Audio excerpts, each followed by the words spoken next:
Assalamualaikum warahmatullahi wabarakatuh. Perkenalkan, nama saya Yulia Cindy dari HKIA semester 5 dengan NIM 23201100020. Saat ini saya sedang membuat video guna memenuhi ujian tengah semester. Untuk soal yang nomor pertama, akad yang bisa digunakan untuk Haidar dan Nabila ada dua, yakni yang pertama adalah akad murabahah. Akad murabahah adalah akad jual beli dengan sudah menyatakan harga perolehan dan margin yang disepakati antara bank dan juga pihak atau nasabah.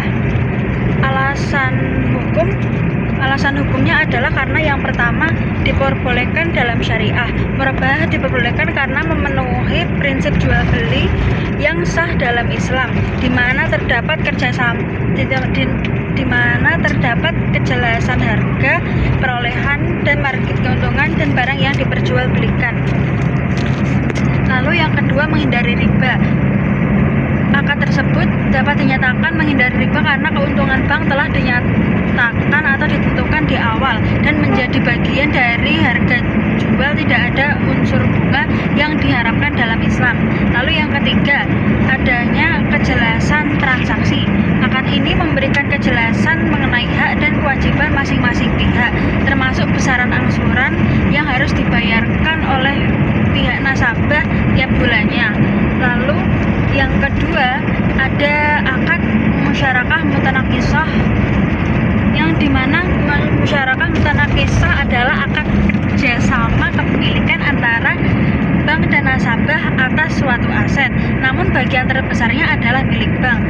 Nantinya aset tersebut bisa dimiliki nasabah sedikit demi sedikit, yang dimana hal tersebut diperbolehkan dalam Islam. Untuk alasan hukumnya, yang pertama, prinsip bagi hasil. Akad musyarakah mutanakisah sendiri sesuai dengan prinsip bagi hasil, yang dimana keuntungan dan kerugian dalam Islam. Nasabah dan bank berbagi pemilikan aset dan risiko secara proporsional atau setara. Lalu yang kedua, kepemilikan bertahap. Akad ini memungkinkan nasabah untuk secara bertahap meningkatkan kepemilikannya atas rumah yang sesuai dengan prinsip keadilan dalam Islam. Lalu yang ketiga, tidak ada riba karena tidak ada penetapan bunga, melainkan pembagian kepemilikan dan keuntungan yang jelas. Musyarakah mutanakisah terhindar dari unsur riba.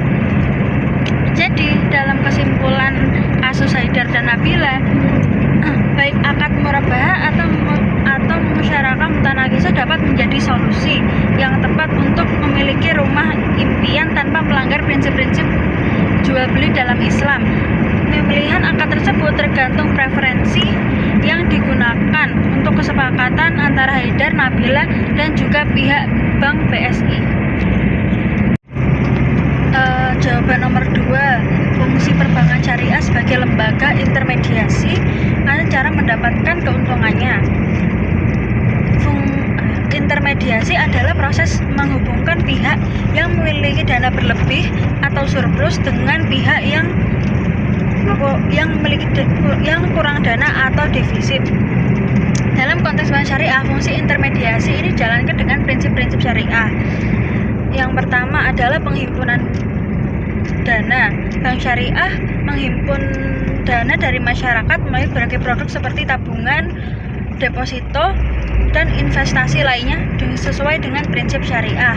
Lalu yang kedua, penyaluran dana. Dana yang terkumpul disalurkan kepada pihak yang membutuhkan seperti individu atau perusahaan melalui produk pembiayaan atau investasi yang sesuai dengan prinsip syariah. Lalu yang ketiga, peran penghubung. Bank syariah berperan sebagai peran penghubung antara pemilik dana atau investor dan pengguna dana atau peminjam, memastikan bahwa seluruh proses dilakukan sesuai dengan prinsip-prinsip syariah. Lalu yang keempat, pengelolaan risiko. Bank syariah juga berperan dalam mengelola risiko yang terkait dengan penyaluran dana seperti risiko kredit, risiko pasar, dan risiko operasional dengan menggunakan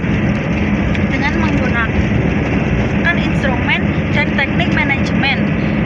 Lalu bagaimana cara perbankan syariah mendapatkan keuntungan? Perbankan syariah mendapatkan keuntungan melalui berbagai cara, yang dimana cara-cara tersebut sesuai dengan prinsip-prinsip syariah.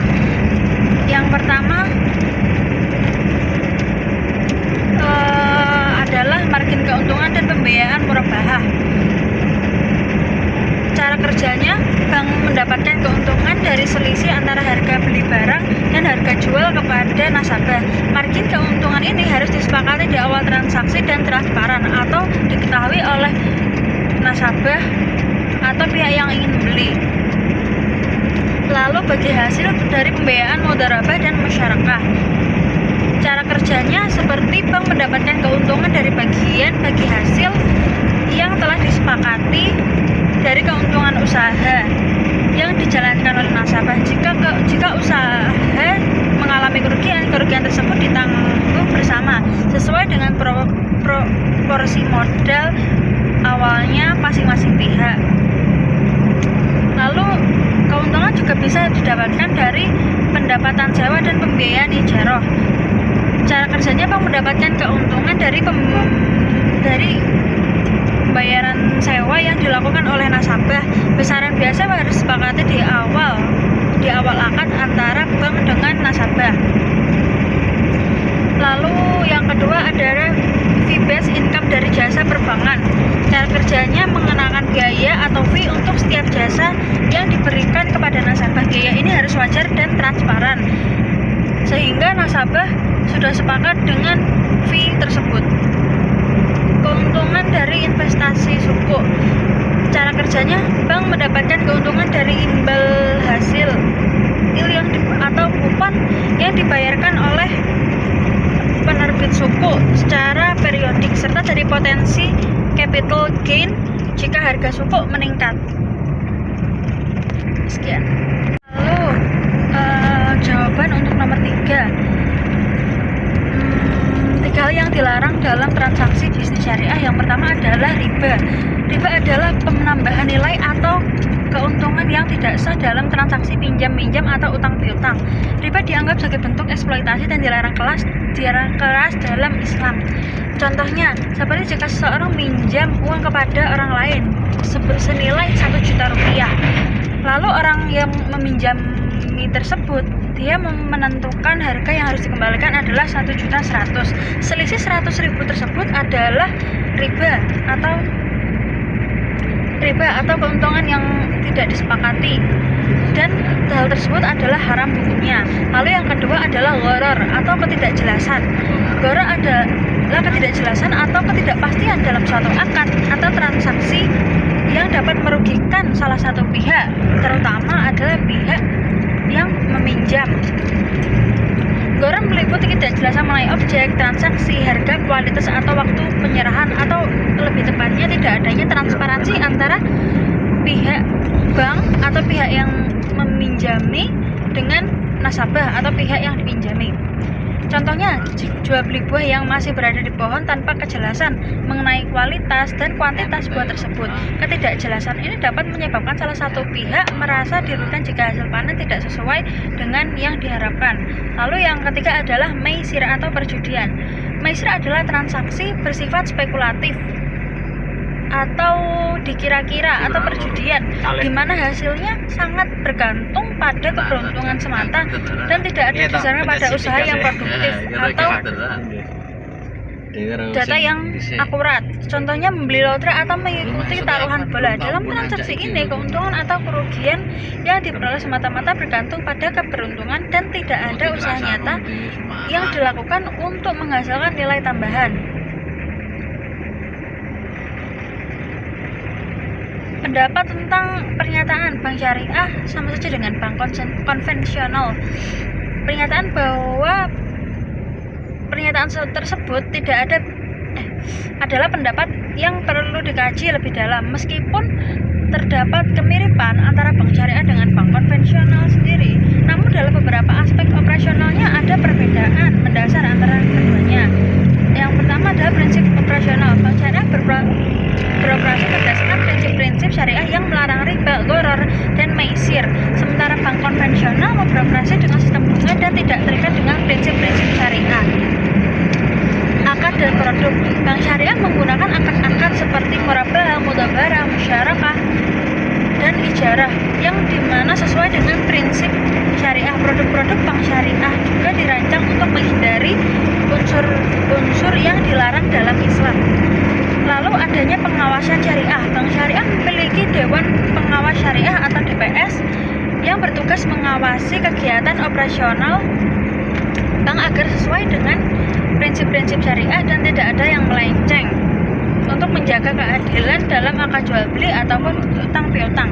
Bank konvensional tidak memiliki lembaga pengawas seperti tersebut karena tidak terikat dengan prinsip-prinsip syariah.